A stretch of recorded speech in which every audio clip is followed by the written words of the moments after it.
Welcome to Superside. This is round 5 of the FIM Sidecar World Championship, coming to you from Misano, San Marino. And has it been hot down here? We have sweltering conditions, high track temperatures, and some pretty exciting action coming your way.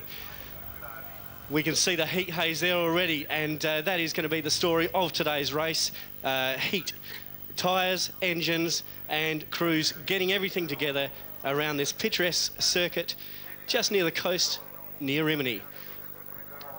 We've had 5 rounds so far, Valencia, Monza, Oschersleben, Silverstone, and this is Misano.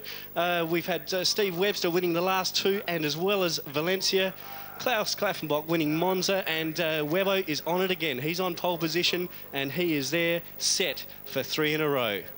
Norman Burgess, how are you today? Rob, good. The temperature is going to be the decider, I've got to say, at this meeting. The tyres are going to be a big issue here. Engine temperatures, passenger and driver fatigue. Large crowd here today, a couple of photographers as well, enjoying the sunshine. Great photographs of the action. Lots of chair wheels lifting off the deck. There we see the weather, sunny conditions, 70% humidity. It is hard for those boys out there.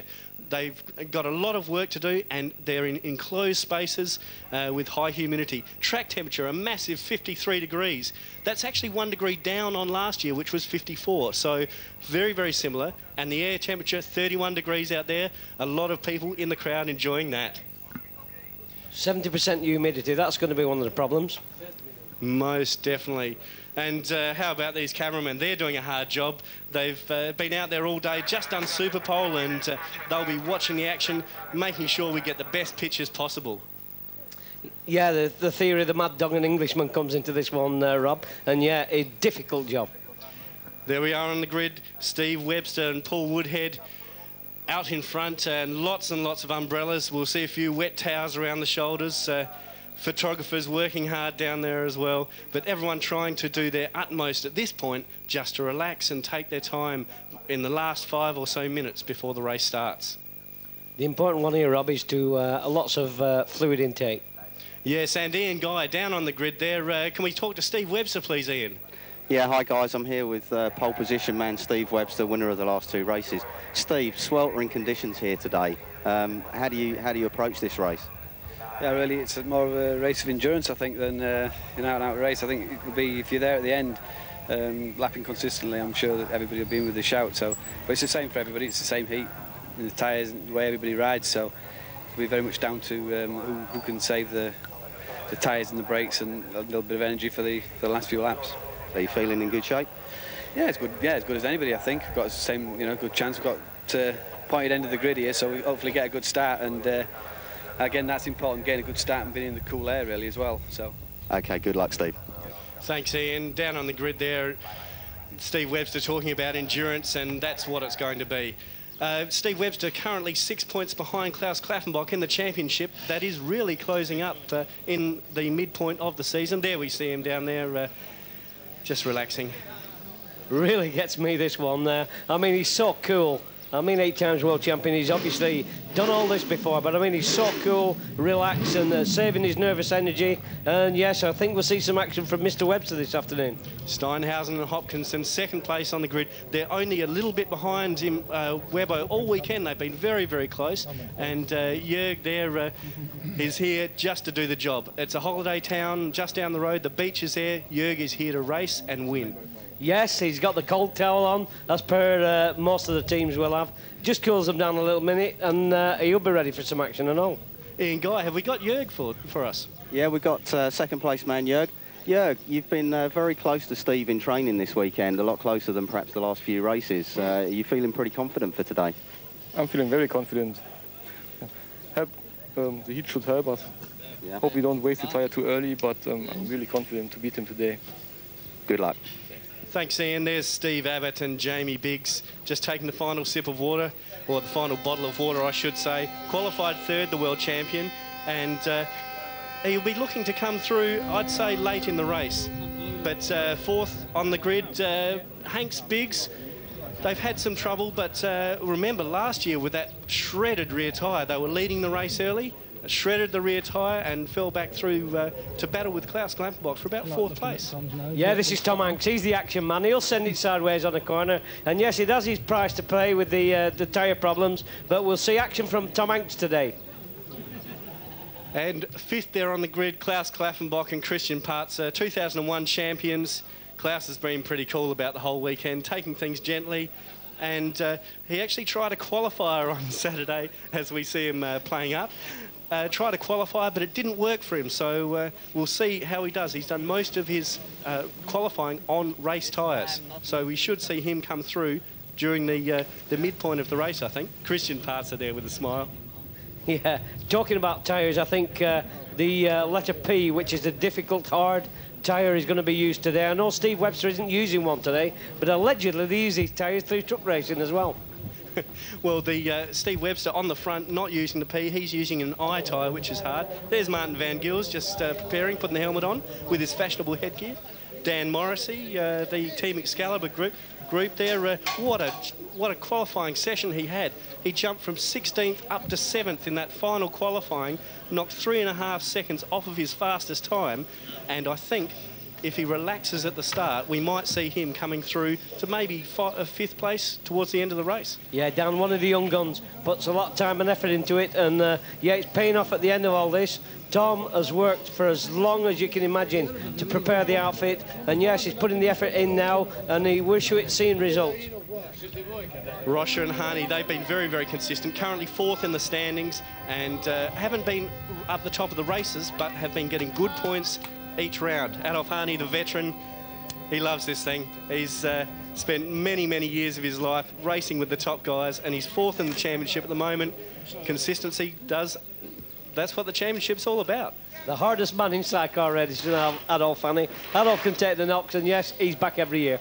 Gatton Randall, current British champions, first year as a full team, and they have been doing very well. The British team using the LCR chassis there, we can just see in there, look at that, there's a temperature gauge just on top of the radiator.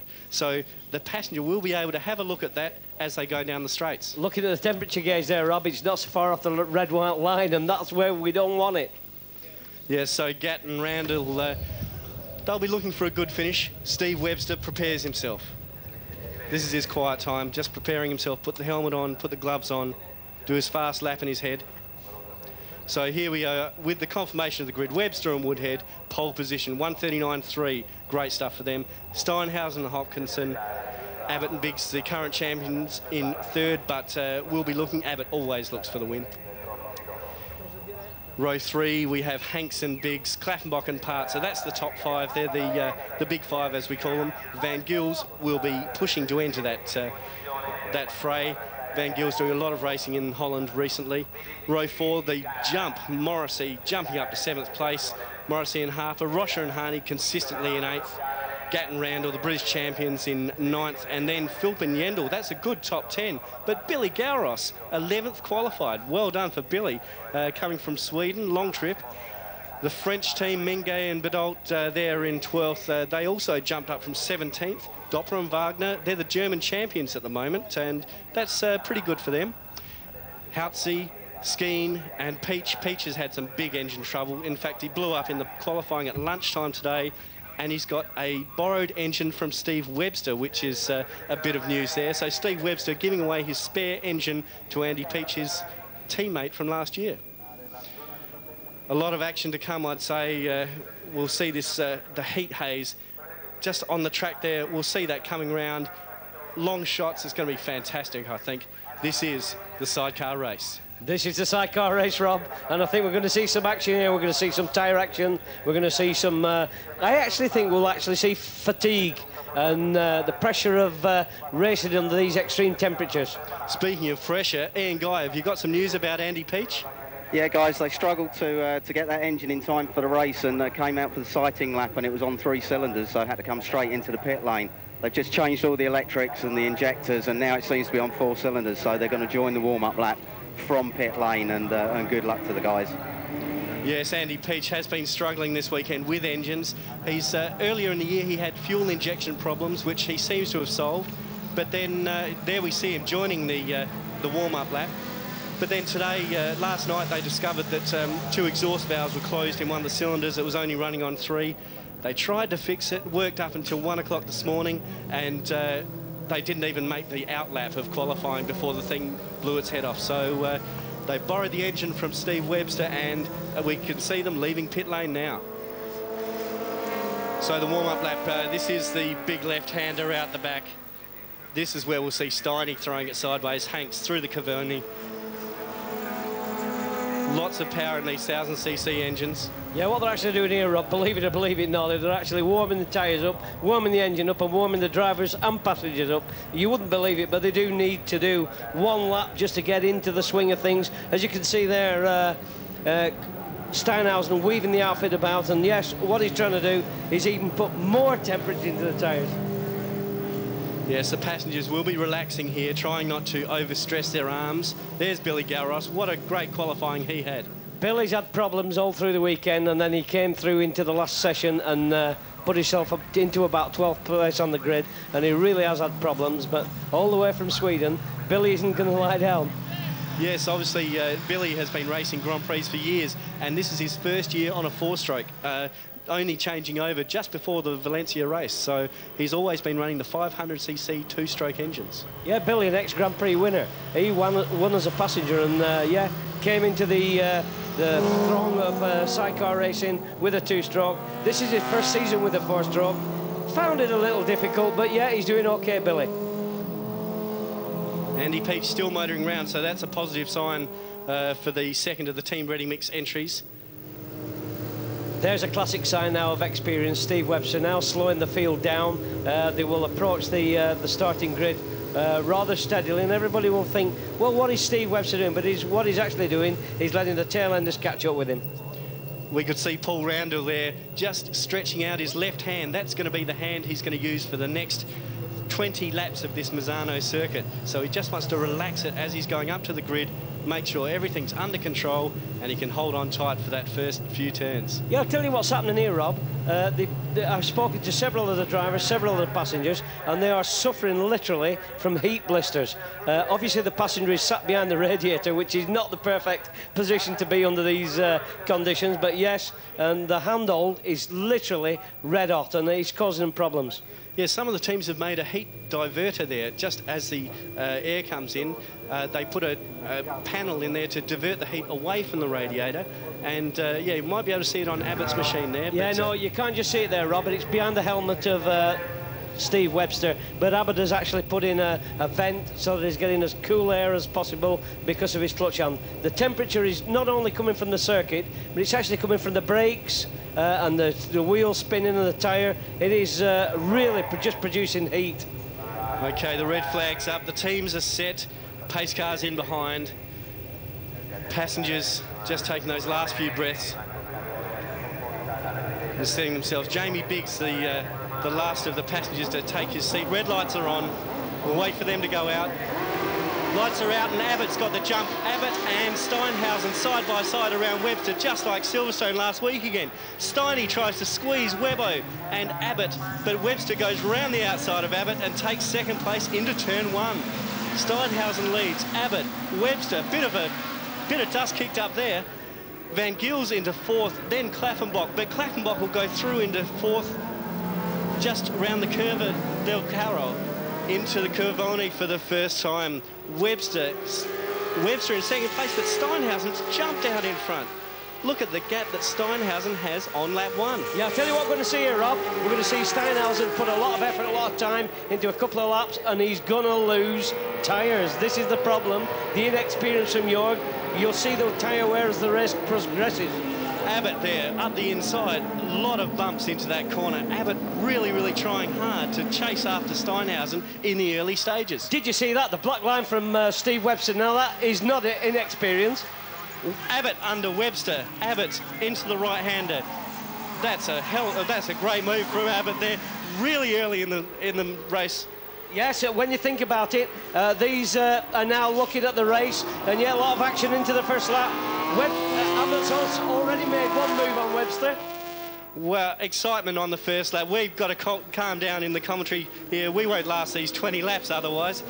Steinhausen, Abbott, sorry, Steinhausen, Webster, Abbott, Van Gils, no, Klaffenbach, Van Gils, and Hanks. Hanks, the young British gun. We're going to see some black lines from Hanks. He'll leave black lines all over the circuit. Hanks last year got out early like Steinhausen has, but only lasted 5 laps before his rear tyre went off. Maybe Hanks has learnt a few things with 1 year's experience. He's now in 6th place. The word is experience. So, Hanks in 6th, Rocher in 7th, Skeen in 8th, Menge, the Frenchman, in 9th, and Philp in 10th. Back to the front, Steve Webster looks like he's closed that gap up to Steinhausen. Abbott still with him, maybe dropped off a couple of bike lengths after those incorrect lines due to overtaking manoeuvres there, but Steinhausen looks pretty smooth so far. Yeah, what happens here, Rob? They're going to make all the action. They're going to dive inside, go around the outside, go over, go under, go where they can. But Webster taking the lead. That's a very big move under brakes from Steve Webster. Going out early under brakes, not making it a last-minute move, and controlled into the corner. And it looks like Klaffenbach might be in 3rd there as well. Klaffenbach takes Abbott. Steinhausen back on Webster. So much action so far. Webster hung out to dry on the wide line, but Steinhausen takes the lead back. This is a fight on lap 2. This is 2 laps of action, and I mean action. But you see Steve Webster there. He's looking, he's following Jörg Steinhausen with Tom Hanks in 3rd place. Klaffenbach looking to make a move on Webster here. Look at this, Klaffenbach under brakes. Oh, shut the door, Steve Webster did. And Klaffenbach there. Look at a replay here. Here's the move earlier in the lap. We've had 4 moves since then. Webster under brakes. Look at the front of the machine, just bouncing on those bumps. Takes the inside line. Here's the second move. Steiny comes back on him. And Steiny just underneath him. Webster goes to turn in, sees Steinhausen there, and can't make the move on him. Yeah, what they're doing is draft and pass. A little bit of a draft, get a little bit of speed, and dive on the inside. But normally at Misano, such a tyre shredding track in such hot conditions, they sort of tend to settle down a little bit and stay in line for a few laps. There you see Jörg Steinhausen again putting the machine sideways, and this, he's going to pay a price for this one. Okay, we still have Abbott in 4th place there, Klaffenbach in front of him, Webster. Let's see if it's something to do with top speed here, down the straight. Webster last time round was 250 with Steinhausen 240. Here it is, Webster pulls out of the slipstream and just moves through before the braking marker. What I've done there, Rob, I've done the draft and pass. That is literally a power manoeuvre. So Webster, with what seems to be 10 kilometres an hour on Steinhausen, could possibly do that every lap as Steinhausen has to do it under brakes. But Steiny's pretty close to Webster, and this has allowed Claffey right on his tail there. Abbott sitting back in 4th. Yeah, the wily Derbyshire Fox hopefully watching at the moment. You look at the lap speeds or the top speeds, 250, 251, 249, all very close. And Hanks there in 6th place, but so close with the leaders. Webbo with a slightly different line. Steiny, I think, has blocked Klaffenbach on a braking move there. Abbott seems to be taking a breath. Van Gils and Hanks right behind, the top 6 fighting for it. They're all closing up again now on one another. Interesting to see the camera shots there. We're looking at the wear on the back tyre, and you will see through the television camera how much wear is going on through the effort that they're putting in at the moment. Well, Webster pulled a second on Steiny that lap. So on the lap time and half a second across the line, bit of dust kicked up through the first turn.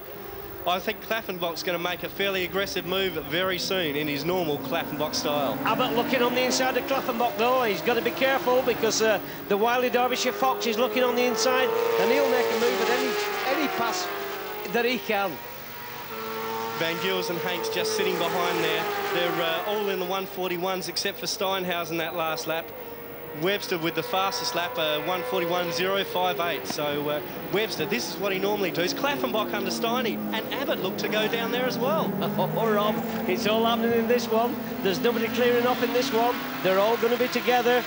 This is going to be a real attrition of fatigue, tyres, engines, everything. Hanks there looking to put a move on Van Gils, but not doing it into the right-hander at the back of the circuit there. Webster, he's settling down now. When Steve Webster settles down, he usually pulls about a 10-second advantage over the rest of the field. and that's it. But maybe about 4 or 5 machines length at the moment. That's all he's got on Steinhausen. Steinhausen there, a very, very tight line, and already we can see some dirt on the track. That's when the passengers get positioned by no fault of their own over the dirt, and they scrape a bit of dirt. Oh, big hit from Steinhausen. Big hit from Steinhausen, and Klaffenbach fights back about it, tells him what's going on. Oh, and there it is. Trevor Hopkinson tells him back. It's side by side, Klaffenbach and Steinhausen. There will be something said about that. Oh, dearie me, that was pure aggression. I mean, I can only use the word aggression there. And it will upset the both teams that this sort of action's going on. And it's not what we usually get in sidecar racing. Well, Steiny and Claffey, they go back a long, long time with their disagreements. And looks like Jörg, I can only put the blame in his court at this point. He was behind going too fast. And I think it was fully his fault for hitting Klaffenbach. I've gone out on a limb with that one. Yeah, I've got to agree with you there, Rob. And you're going to see some action now. He's going to draft him past, yes? Oh, look at the fairing. It looks like there's a fair bit of damage to Steinhausen's fairing on the right-hand side at the front. So we'll have to see if that's going to be a bit of a danger or not. No, it looks all right to me from that camera shot. Steinhausen in front of Klaffenbach again. This is a ding-dong battle.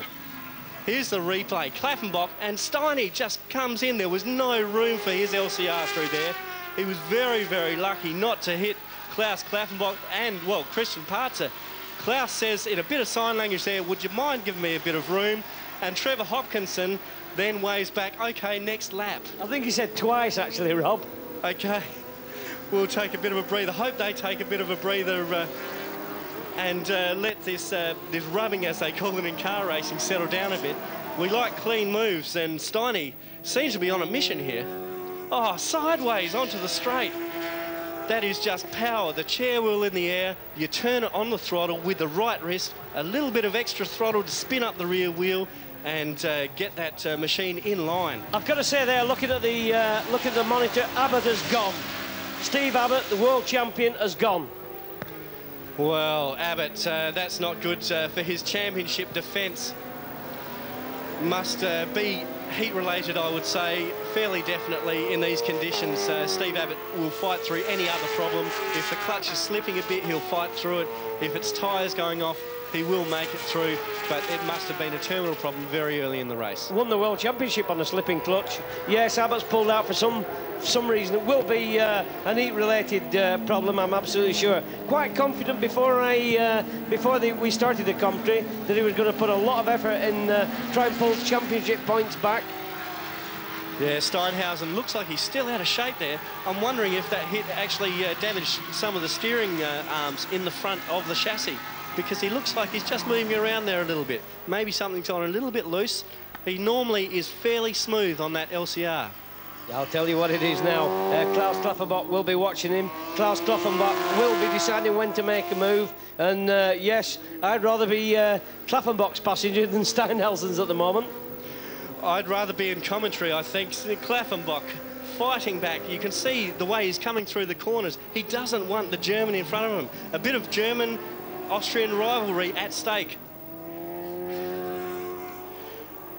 So, Ian, Guy in pit lane, you raced with Jörg Steinhausen at some stage. What do you think about that? Yeah, I think it was a very tough move. Sorry, as the guys all go past, it's a very tough move from Steinhausen, but I remember here 2 years ago, and really difficult to pass. He goes very, very deep into the corners and sort of slow coming out, but he's such a hard man on the track, and so's Claffey, so this is going to be really interesting. Ian, could we say this was a heat-related move? Hot-headed, yeah. Thanks, Ian, for those comments in pit lane. Well, Webster continues to put in fastest laps. He's on his own now out the front. He's got a 3-second gap over this battle for second, Steinhausen and Klaffenbach. And he's just put in a 1:3.99, so it's the quickest lap we've seen, but we'll see how he goes towards the end of the race. I think he's going to just improve on that time for the next 5 laps, build a big gap, and let these guys fight it out behind him.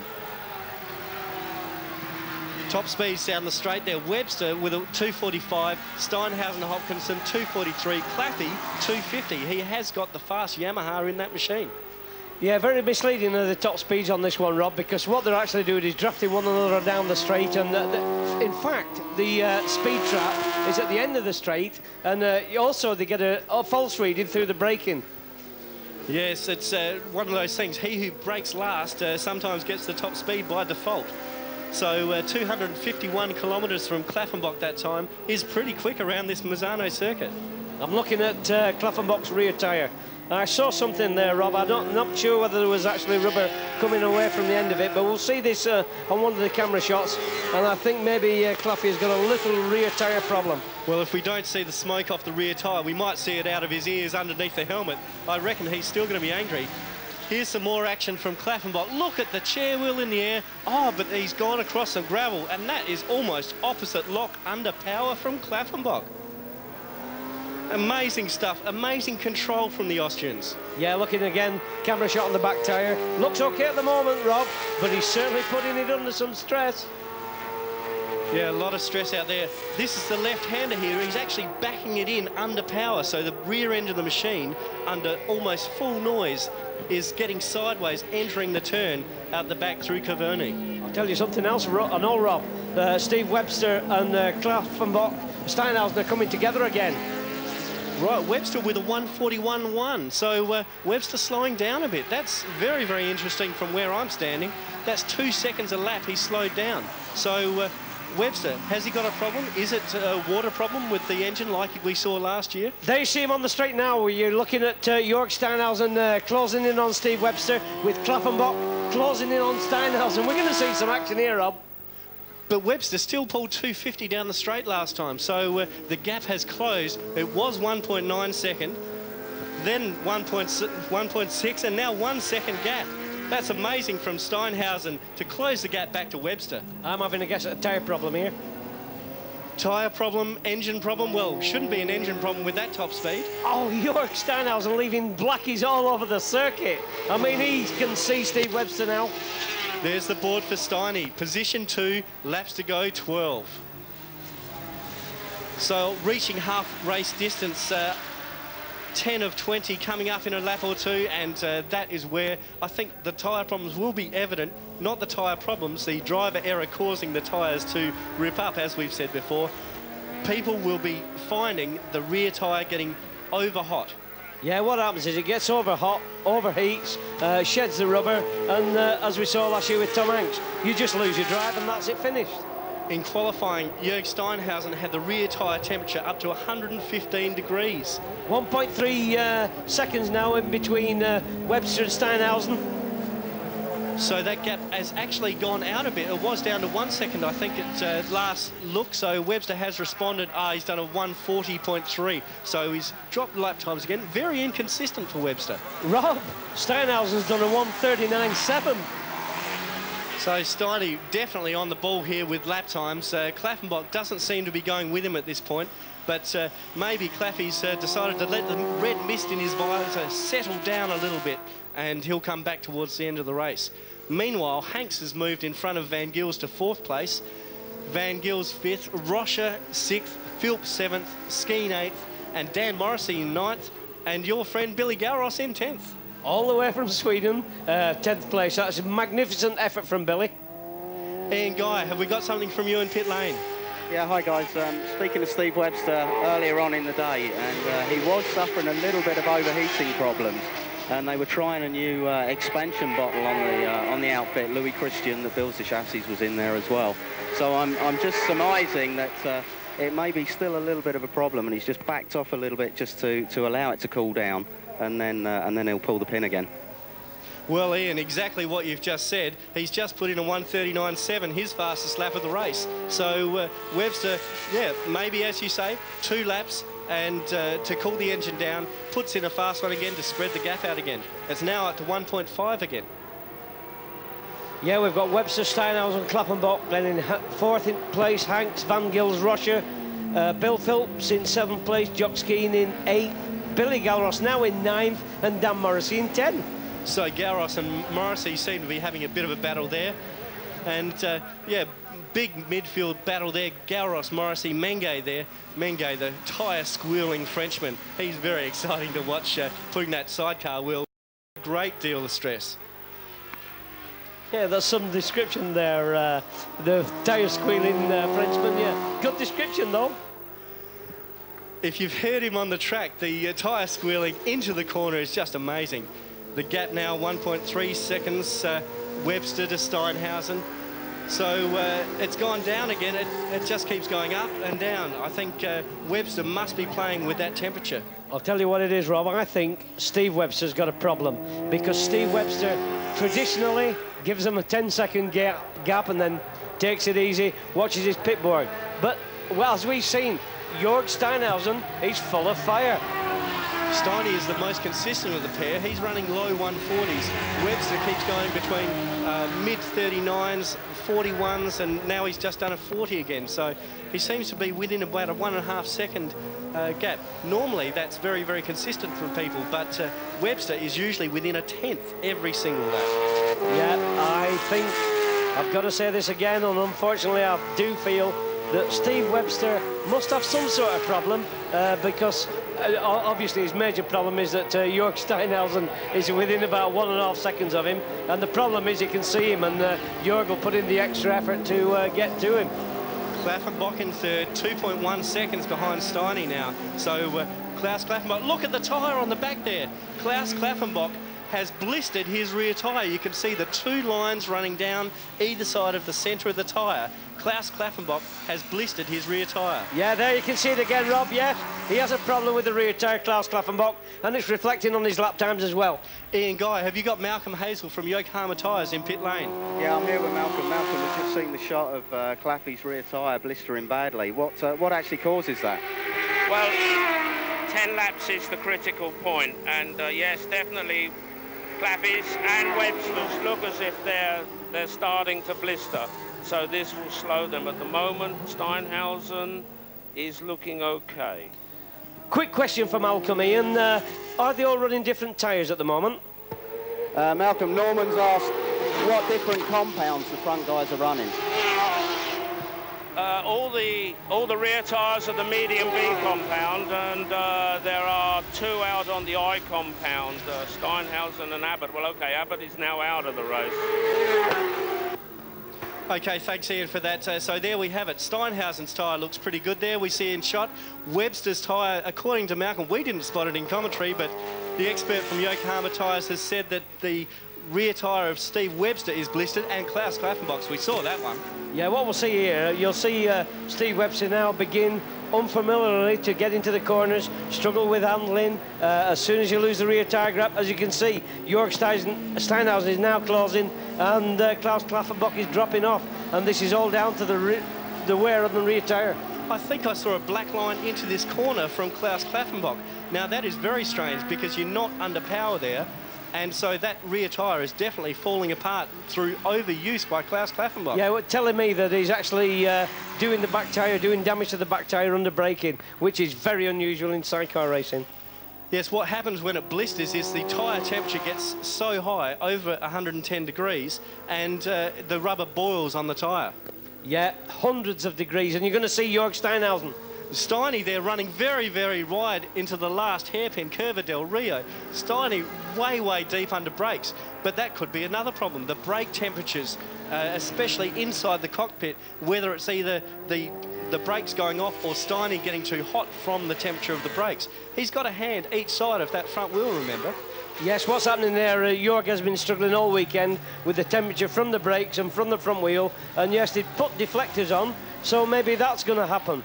Here's the replay through the back chicane there, Varianto Arena, and there's big slide from Webster, very big, but also from Steiny. He's on the case. Then he went deep under brakes into Curva del Rio, and look at the control. He's onto the dirty part of the track there. Trevor Hopkinson, the passenger, doing everything he can to get out. And you can see the dust coming up on the back wheel. That is the very, very slippery part of the track. He's in no man's land there, Rob. So there we go.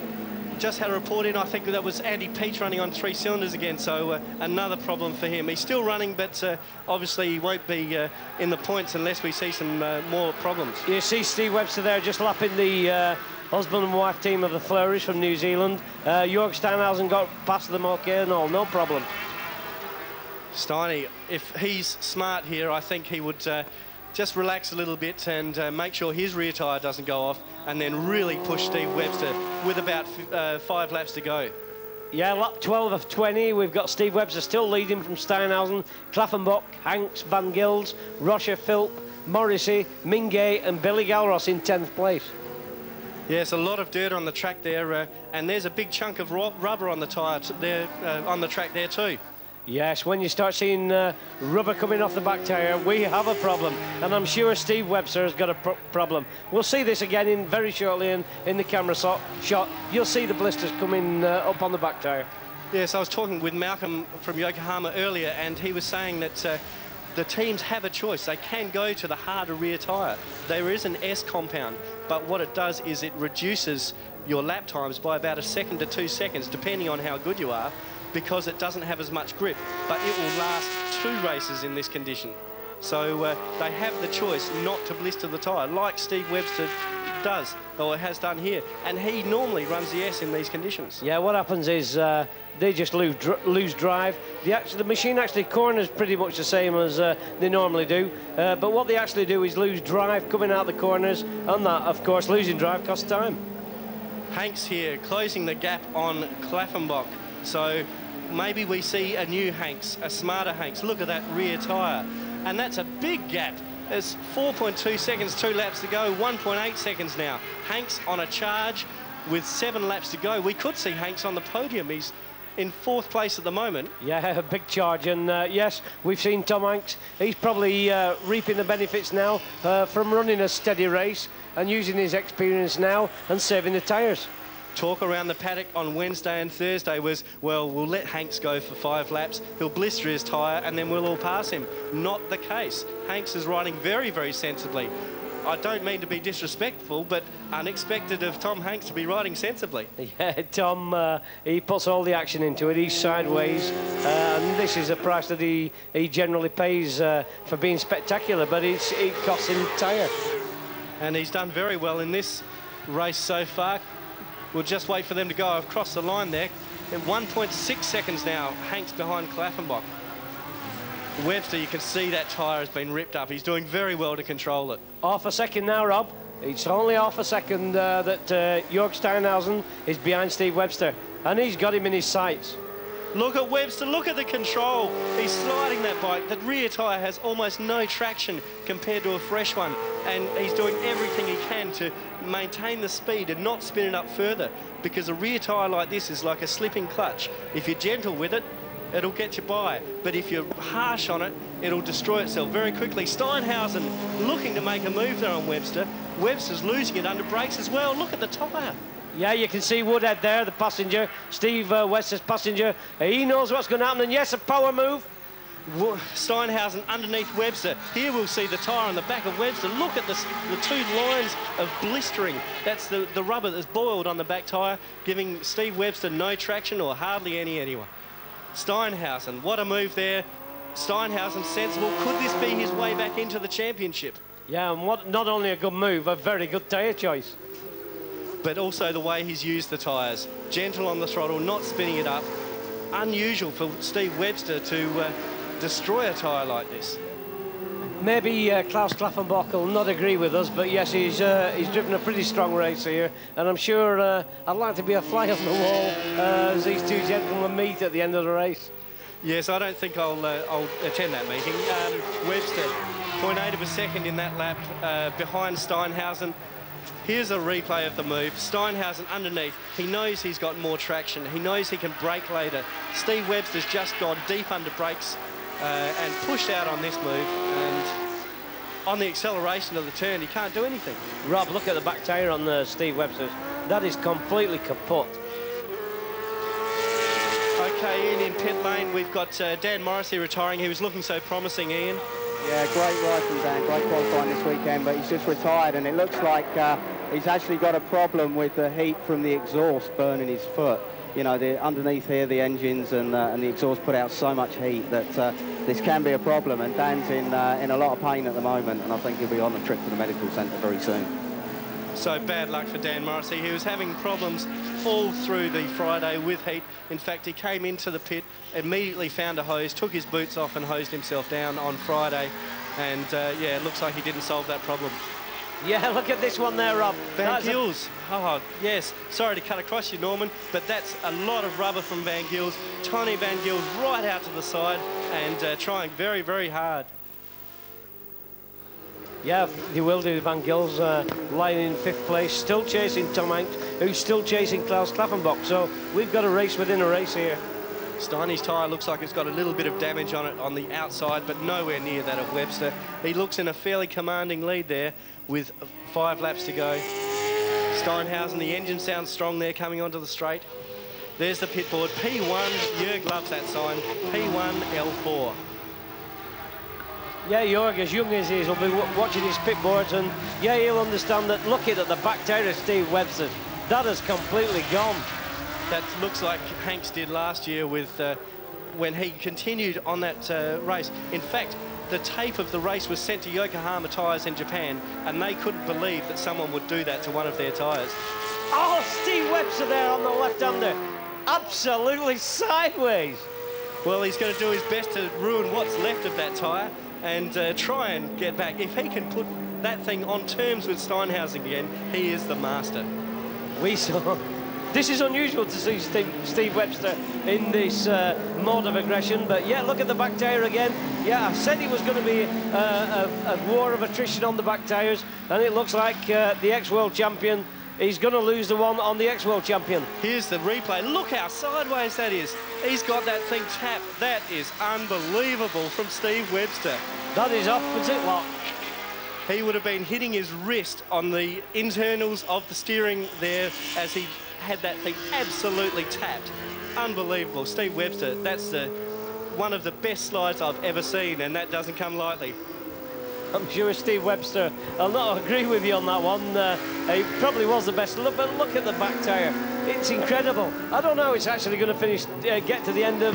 it's got 4 laps to do, and I can't see it getting to the end of the race.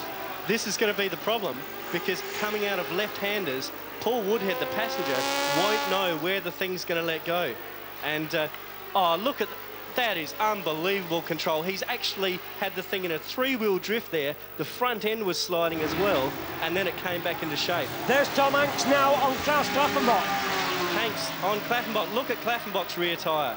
That has disintegrated as well, and Hanks would be looking on that and looking as to where he's going to pass him. I've got to say, Mr. Hanks is now the thinking man of sidecar racing.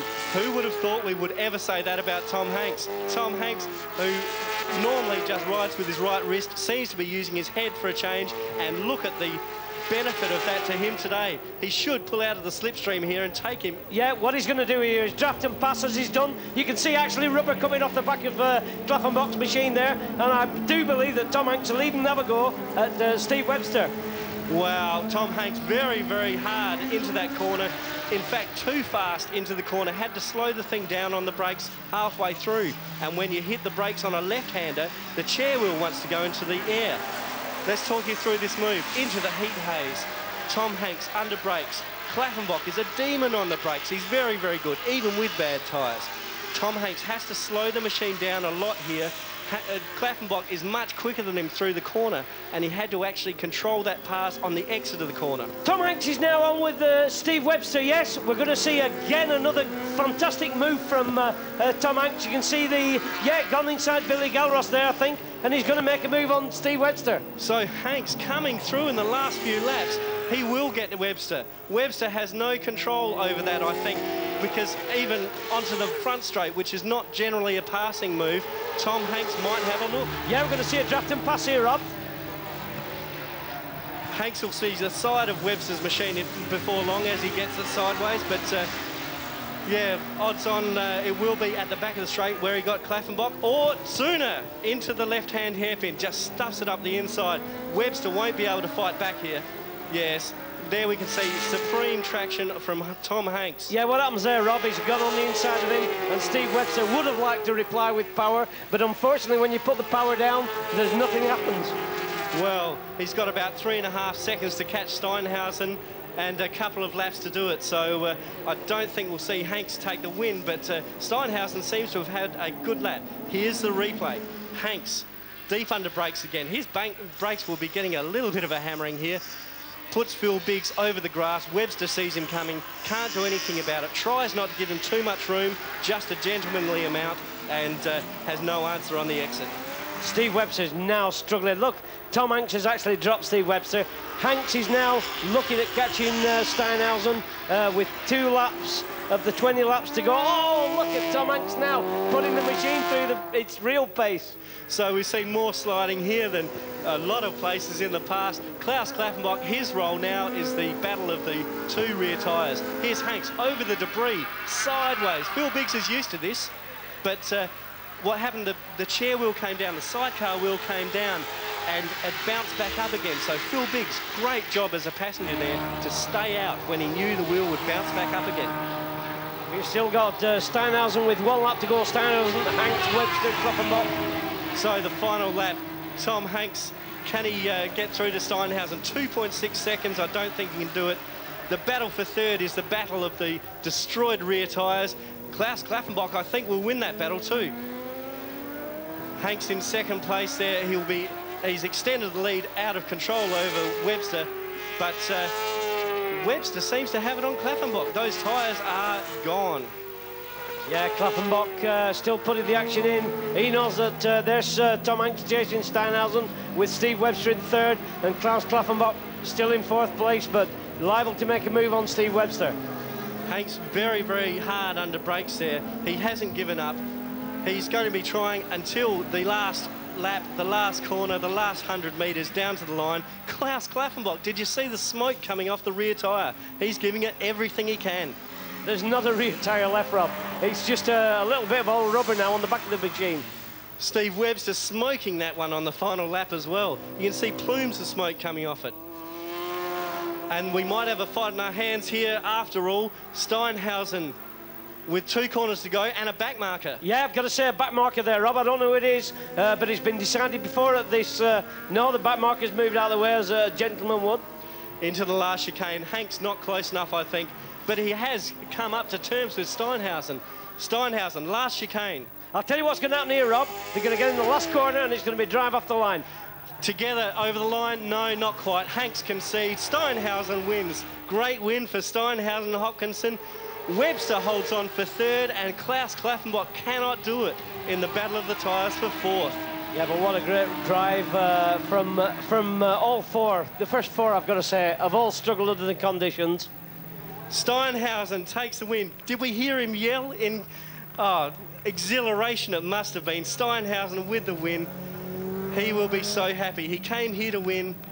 And Hanks with congratulations for Trevor Hopkinson, the passenger. Wow, what a win. And you can see it, even though the visor's closed, you can see the body language of Steiny. He is wrapped. Yeah, he's back. Steinhausen is back.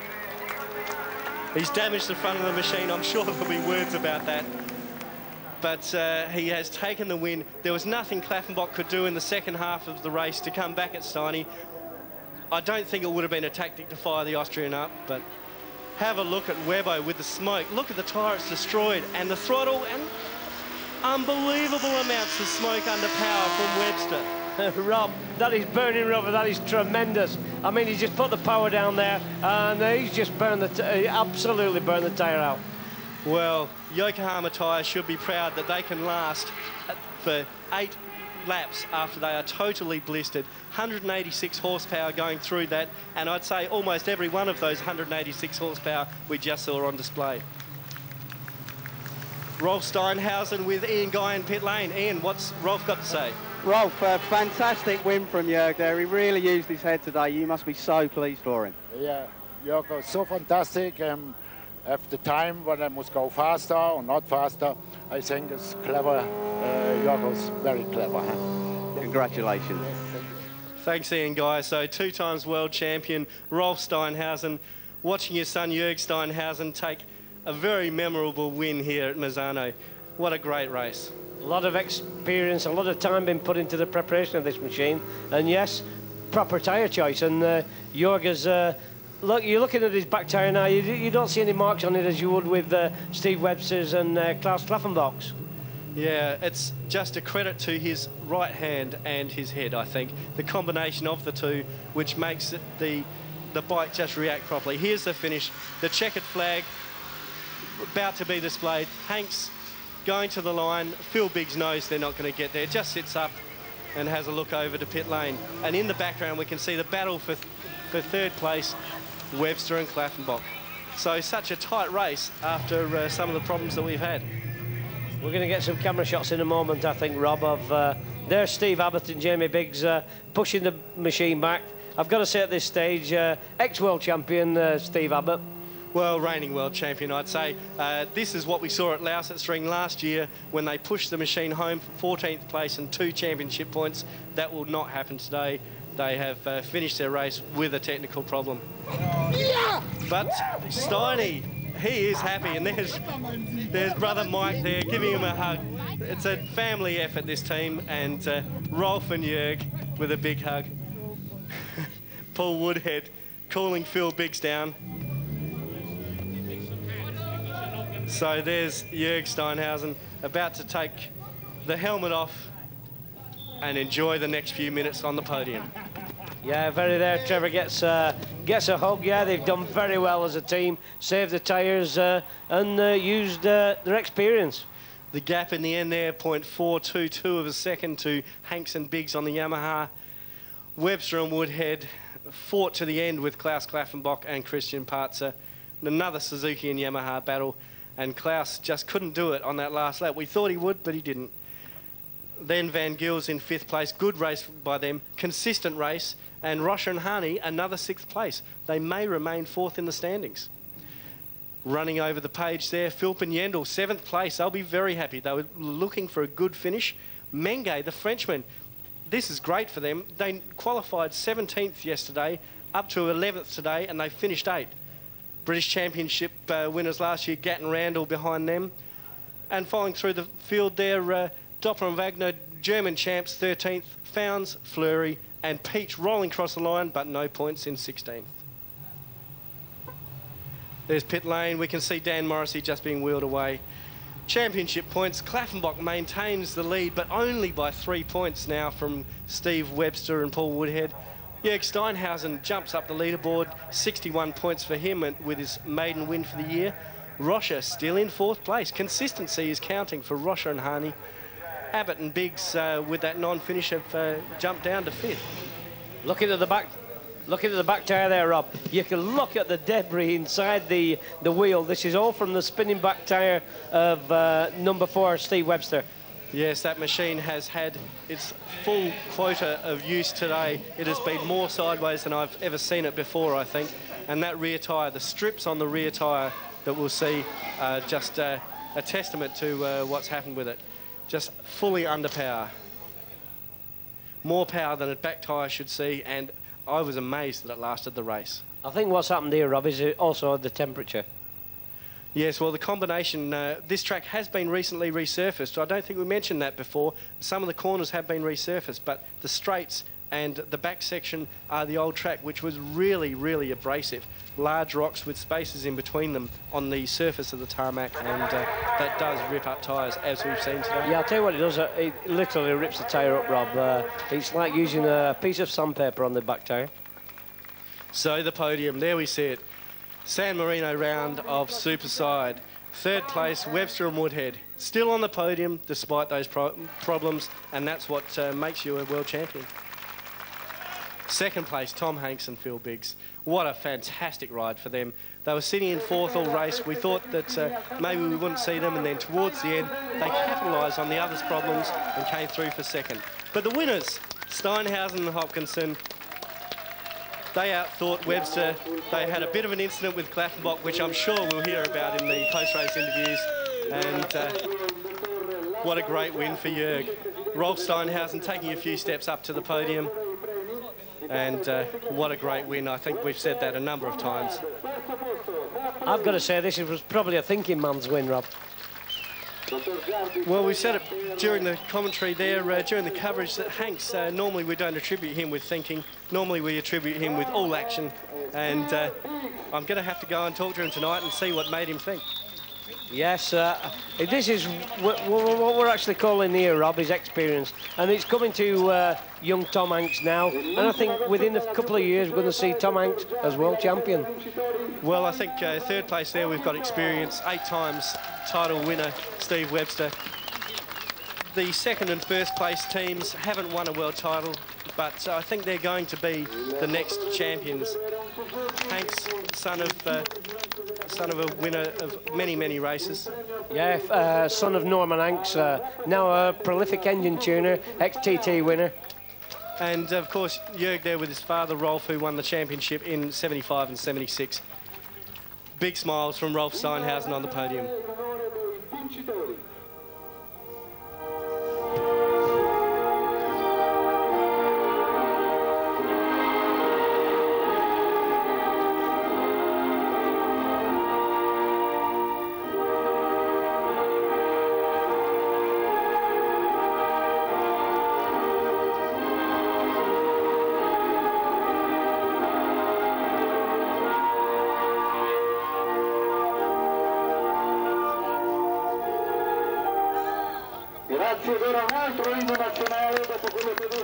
So Rolf and Jörg will be hoping that we hear that a few more times in the future.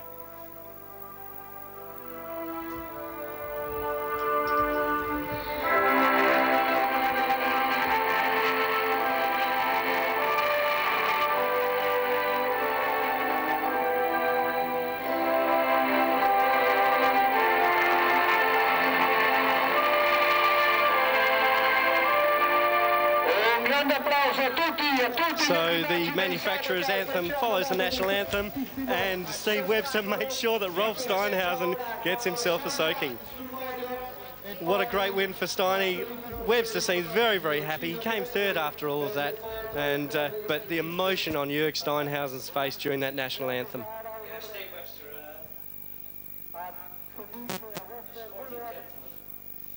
Yes, Steve Webster's done a great job through that race to maintain that machine. But I think we should be congratulating first and second more for thinking about it. It was more of a calculated race from Hanks, and Steiny, just after a bit of biff and barge, just eased away for the win.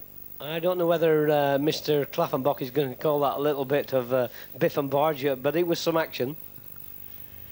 Action aplenty in Superside racing today. Steinhausen and Hopkinson taking the win. Hanks and big second. Webster Woodhead third. Claffey can't make it for third, just gets fourth.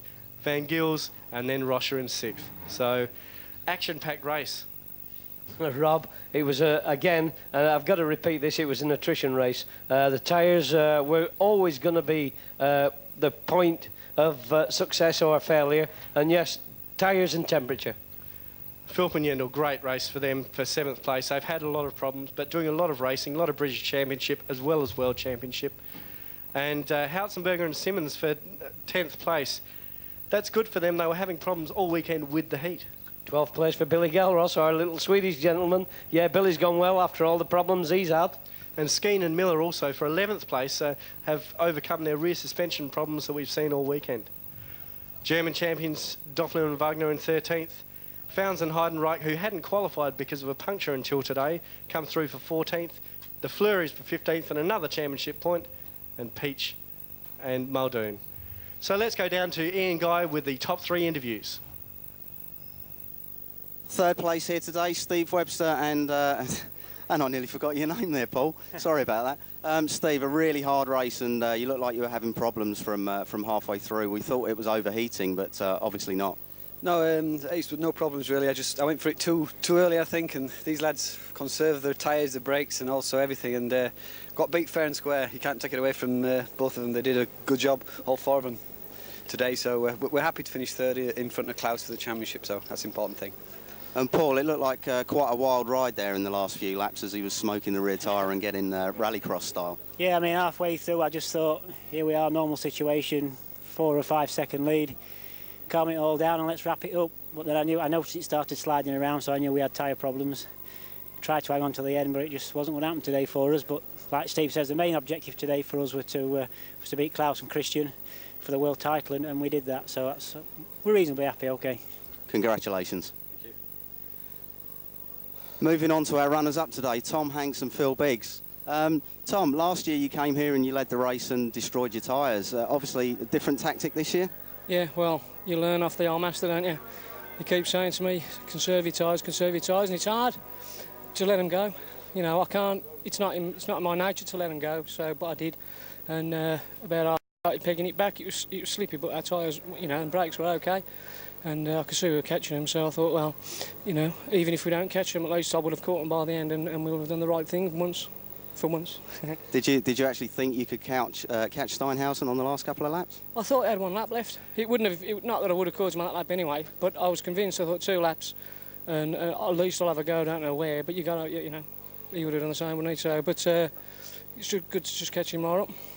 And Paul, you look pretty. I'm getting it all wrong today. Phil, sorry about that. You look pretty hot and sweaty there. I mean, a tough ride for you as well. It was, yeah. I wasn't looking forward to it, but I must admit I did enjoy the ride. And when we slowly started to catch him up towards the end, you know, Tom rode a brilliant race, saving his tyres, as he said. And once we caught Klaus and passed him, and then Steve just, you know, we reeled him in so fast, and we had second place, and thought, well, let's go and try and catch Jorg, but just wasn't enough laps in it, and who knows, we probably wouldn't have beat him anyway. So, but second place, we needed to be on the rostrum this year with 2 DNFs and excellent stuff. Congratulations, and we look forward to the next one. And our winners here in Misano, a brilliant race from Jorg Steinhausen and Trevor Hopkinson. Jorg, tell us how it was from your point of view. The first laps we struggled a little. We knew that we were not fast enough on the straights, so I wasn't surprised that Steve and Cluffy catched us there at the end of the back straight. But I didn't want to do the same mistake as previous races where, you know, came into the fight with Cluffy, which stopped us a little from Webber's following. So I'm happy that could end that fight quite early and set off to Webber to follow him. When I saw his back tire, I thought, oh my God, I hope that mine doesn't look like that. So we could easily go the same pace as Webber, and his tire went worse and worse, and finally catched him.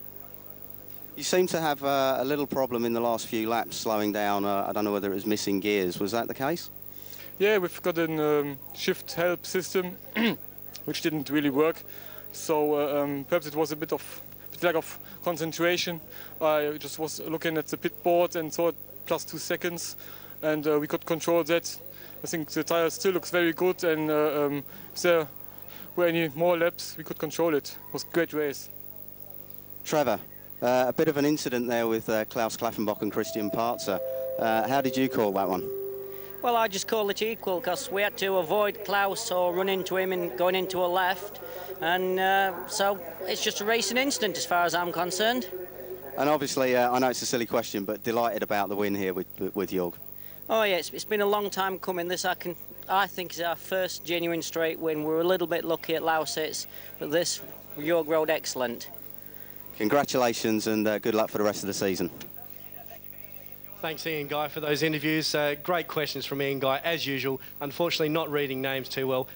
Phil Biggs, that'll be Ian Guy. Anyway, an excellent race. We found out from the guys how just how good it was in those interviews. Steinhausen round the outside into turn 1. It was a bit of a dusty affair. Getting onto the dust. Steinhausen took Webster. Webster took Steinhausen. It was all over the place in the first few laps. Back in the pack, there's Mengo, the Frenchman. He fought hard. Webster out early, but the tyre just blistered a little bit. And there's the incident. Steinhausen running into Christian Partzer and Klaus Klaffenbach, and that was a big incident. You see the damage on the machines, and that caused the red mist to descend over Klaus Klaffenbach, and the rear tyre was shredded. Steinhausen then followed Webster. It was great to see such a controlled ride by Steinhausen and an out-of-control ride by Webster.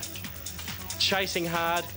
Hanks, another thinking ride, came through, just controlled it, didn't over-rev out of corners, didn't spin up the back wheel, had control.